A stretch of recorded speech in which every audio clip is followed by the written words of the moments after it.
Labdien visiem! Prieks atklāt pasākumu otro daļu. Es jums nedaudz pastāstīšu par polimēru atkritumiem un kāda ir esošā situācija šobrīd, kas mums būtu jādara un ko mēs taisamies darīt un palīdzēt, lai tā pārstrāde iet uz priekšu. Ja mēs skatāmies tagad šobrīd tādā Eiropas līmenī uz esošo situāciju, tad tā bilde ir diezgan traģiska. Mēs šobrīd visā Eiropā pārstrādājam tikai 23% no visiem polimēra atkritumiem. Un, kā jūs redzat, tā lielā sarkanā iedaļiņa ir tie 53%, kas šobrīd netiek pārstrādāti. Un tur gan ir iekšā arī tas, ko minēja Sandra iepriekšējā prezentācijā, kur ir šiem dažāda multilayeru iepakojumi, gan tie iepakojumi, kas nav savākti, kas vēl pat nav savākti no, teiksim, ražotājiem vai no tā rašanās punkta, nav pat aizvesta uz šķirošanu un pat nav aizvesta uz pārstrādi. Tā kā tie mērķi ir ļoti ambiciozi. Un par ambicioziem mērķiem, tad tas lēciens, principā, ko mums visā Eiropā kopumā pa lielam viena gada laikā ir nepieciešams izdarīt, ir palikties no 23% uz 50%, jo 2025. gads ir tūlīt, tas ir viena gada attālumā. Un tad jau vēl pēc 5 gadiem, 2030. gadā, jau tas mērķis ir 55% no polimēriem, kas rodās un nonāk tirgū pārstrādāt. Tā latiņa no Eiropas mums ir uzlikta ļoti augsta. Un, ja mēs skatāmies uz tādu Latvijas situāciju, tad Latvijā ik gadu tiek ievestas 41,000 tonnas polimēru iepakojumu, no kuriem savācam apakaļ 23,000 tonnas un nododam pārstrādē aptuveni 20,000 tonnas.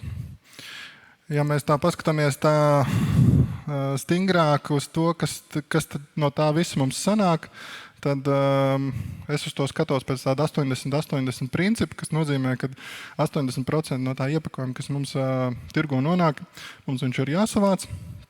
20% būs tas zudums, kas mums pazudīs tajā savākšanas procesā, kas ir normāli. Tad 80% no tiem savāktiem atkritumiem mums ir jāsašķiro, kur atkal mums kaut kādi 20% pazudīs. Un tad vēl tas no tā sašķirotā vēl jāpārstrādā, kur atkal būs tehnoloģiskie zudumi un kaut kā 20% pazudīs. Un ja mēs skatāmies pēc šāda principa, un kas galu galā tas 80 mums dod 50%. 50% pārstrādes to mērķi. Un tad mums vēl paliek tie 5%, kas mums 5 gadu laikā ir jāsasniedz un kas jau būs ļoti izaicinoši. Un tad, ja mēs skatāmies pēc 80 principu, tas nozīmē, ka mums vēl 40% ir jāsavāc vairāk nekā mēs to darām šobrīd, vai pēc 2021. gada, 2022. gada datiem, nekā mēs to esam savākuši. Un vēl 8% vairāk jāpārstrādā. Mēs esam diezgan unikālā situācijā, un mēs jau ar Sandru arī aizkulisēs parunājām, kad viņi aizmirst norādīt 2 rūpnīcas Latvijā, kas nodarbojas ar pārstrādi, kā Nordic Plasts, kas pārstrādā gan polipropilēnu, gan HDP, gan plēvas iepakojumu, gan PET Baltiju, kas pārstrādā PET iepakojumu, bet sarunājam to salabos nākošajā prezentācijā. Un ir tā, ka mēs esam diezgan varbūt unikālā situācijā Latvijā, ka tā pārstrādes jauda mums ir pietiekoša, lai, teiksim, to mērķi sasniegt, bet mums vislielākais izaicinājums ir tieši tā šķirošanas jauda. Jo tā šķirošanas jauda mums Latvijā diezgan klibo un tur ir nepieciešams diezgan liels investīcijas, teiksim, tajā šķirošanas infrastruktūrā, lai tos dzeltenos konteinerus, ko iedzīvotāji ir sašķirojuši, mēs pēc tam varētu kvalitatīvi pāršķirot un lai mums būtu labs materiāls, ko nodot pārstrādē. Tad, kā mēs varam stiprināt šos izaicinājumus, kas mums būs priekšā? Tas jau, ko es minēju, šķirošanas infrastruktūra, un cik es zinu, tad arī šobrīd tiek skaņoti dažādi Eiropas projekti, kas ļaus palielināt šīs kapacitātes šķirošanas infrastruktūrai un iegādāties modernākas iekārtas, lai to varētu darīt. DRN likums, par ko arī jau šodien Rudīte jau diezgan daudz parunāja, kad ir jānosaka tās, teiksim, robežas, kuri var saņemt šo dabas resursu nodokļu atvieglojumus un kuri nevar.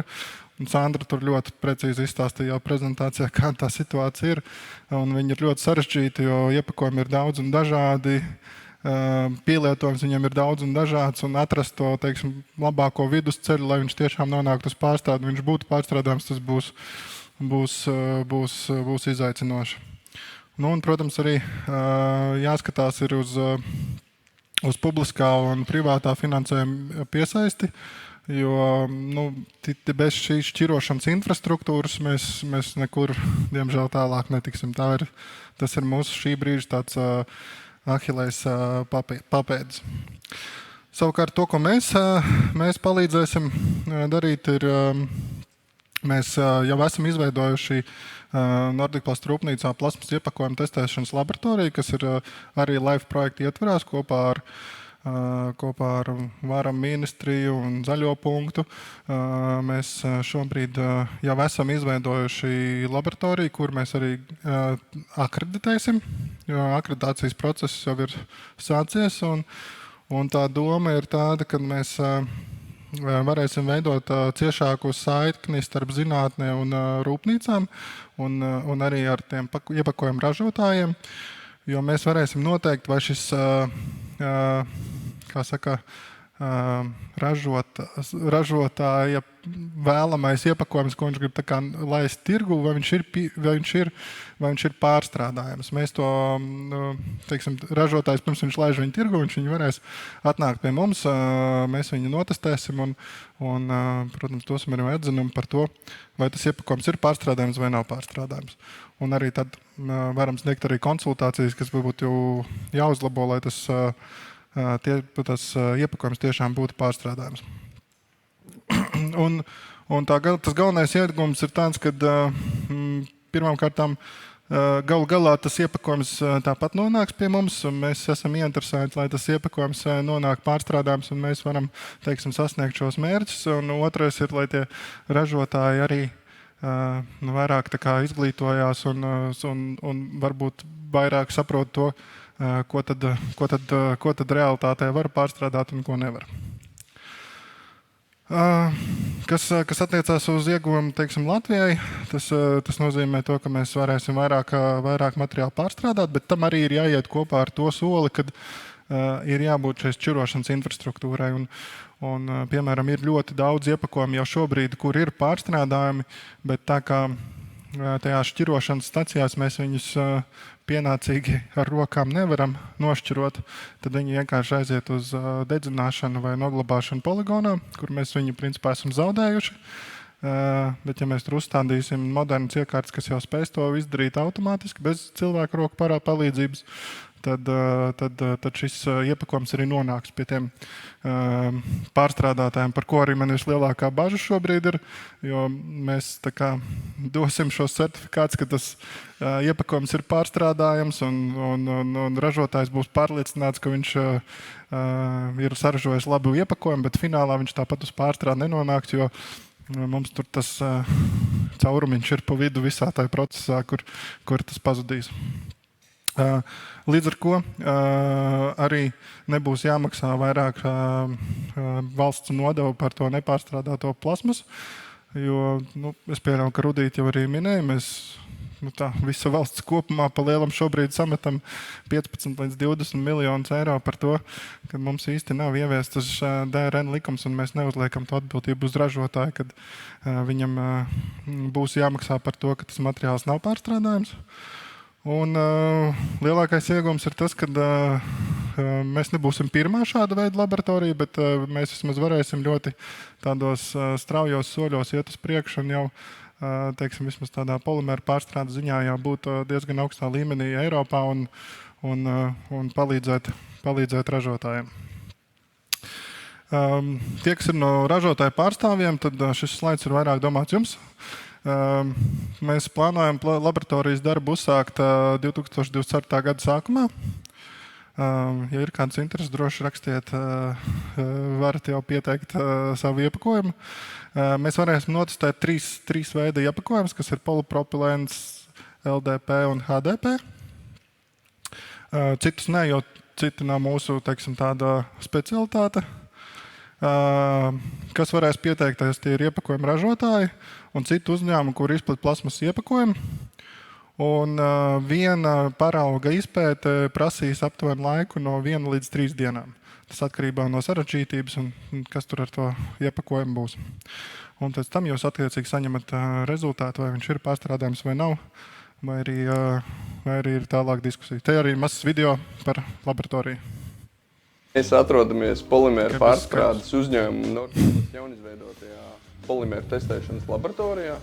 Šajā laboratorijā mēs pārbaudām Latvijā pieejamo plasmas iepakojumu pārstrādājamību. Projekts taps ar Eiropas Savienības LIFE projektu līdzfinansējumu. Projektu īstenojam sadarbībā ar Latvijas Zaļo punktu. Tā mērķis ir veicināt plasmas iepakojumu pārstrādājamību Latvijā. Testēt savus iepakojumus aicināti ražotāji gan no Latvijas, gan no citām valstīm. Eiropas Savienības direktīvās noteiktas augstas prasības atkrituma apjoma samazināšanai un pārstrādai. Tāpēc šis ir vērtīgs risinājums, lai jau pirms ražošanas pārliecinātos, ka iepakojums ir derīgs pārstrādai Latvijā. Viena iepakojuma testēšana atkarībā no materiāla aizņem no 1 līdz 3 dienām. Šīs darbības mēs veiksim ar vairāku iekārtu palīdzību. Kā pirmā iekārta, ar ko mēs sākam, ir F-tirs. Ar tālu infrasarkanās gaismas palīdzību šauj pa iepakojumu. No šī šāviena viņš saņem atpakaļ spektru, kas ir polimēram, no kā ir veidots iepakojums. Šo spektru viņš salīdzina ar datubāzi, kas ir iekārtā, un pasaka mums, kas ir šis par polimēru un potenciālās sastāvdaļas, kas ir izmantotas iepakojuma ražošanā. Kad esam uzzinājuši iepakojuma pamata polimēru, mēs varam vērsties jau pie nākamajām iekārtām. Nākamā būs MFI iekārta, ar kuru mēs varam noteikt plūstamību. Bet ne tikai plūstamība mums pateiks par iepakojumu, cik tas ir labs, bet šī testa laikā izveidojas tāds kā stiebriņš. No šī stiebriņa mēs redzam, cik tas ir gluds vai grubuļains, kas mums pasaka priekšā, cik viegli šo produktu būs pārstrādāt, kā arī šo stiebriņu mēs varam palocīt un pārbaudīt viņa izturību un lokanību, kas mums pasaka ļoti daudz par polimēra fizikālajām īpašībām. Ar DSC iekārtas palīdzību mēs izkausējam polimēru. Izkausējot polimēru, mēs iegūstam diagrammu. Šajā diagrammā parādās citu polimēru, kā arī bāzes polimēru izkušanas pīķi. Un no šiem pīķiem mēs orientējoši varam noteikt, cik daudz ir citu polimēru pieaugumu. Tad mēs nonākam līdz pelnu satura noteikšanas krāsniņai, kurā ir pavisam vienkārši. Mēs nosvaram paraugu pirms un pēc sadedzināšanas. Un pāri palikušie pelni tad ir pieaugumi, kas neizkūst pārstrādes procesā, kuri, protams, traucēs pārstrādē. Nākamā ir viena no sarežģītākajām iekārtām mūsu laboratorijā. Tā ir universālās lūgošanas iekārta. Lai ar šo iekārtu strādāt, nepieciešams no parauga sagatavot tādu suņa kaula izmēra paraudziņu. Šo paraudziņu ieliek starp klapītēm un katra klapīte rauj uz savu pusi. Ar šo mēs spējam notestēt, kādu slodzi plasmas spēj noturēt. Pēc sarežģītākās iekārtas mēs nonākam pie vienkāršākās iekārtas, kas ir durometrs. Tā ir pavisam maza iekārtiņa ar nelielu ekrānu un pildspalviņu. Ar šo pildspalviņu nepieciešams iedurt paraugā, un no šī dūriena mēs uzzināsim šī parauga virsmas cietību. Šis rādījums ir svarīgs ražotājiem, kas nozīmē, tas ir svarīgs arī pārstrādātājiem. Pēdējā iekārta mūsu laboratorijā ir gēlu skaitītājs, kas strādā tandēmā ar mazu ekstrūderīti. Šajā ekstrūderā mēs šobrīd varam laist iekšā tikai LDPE materiālu. No šī materiāla mēs izpūšam tādu kā plēves burbuli, kurš tālāk iet uz šo gēlu skaitītāju. Un gēlu skaitītājs ar vairāku kameru palīdzību izskaita, cik šī burbulī iekšā ir pieslēgumi, kas var būt neizkusuši polimēri vai kāds cits pieaugums. Pasaulē šobrīd nav vienotas sistēmas, lai pārbaudītu iepakojumu pārstrādājamības iespējas atsevišķos reģionos. Tāpēc ir būtiski, ka var noteikt, kuri iepakojumi ir derīgi pārstrādāt tieši Latvijas tirgu. Tādējādi tiek atvieglot ražotāju un tirgotāju izvēle par labu apritīgam iepakojumam. Vienlaikus arī Latvija palielina iespējas straujāk virzīties uz Eiropas Savienības mērķu izpildi.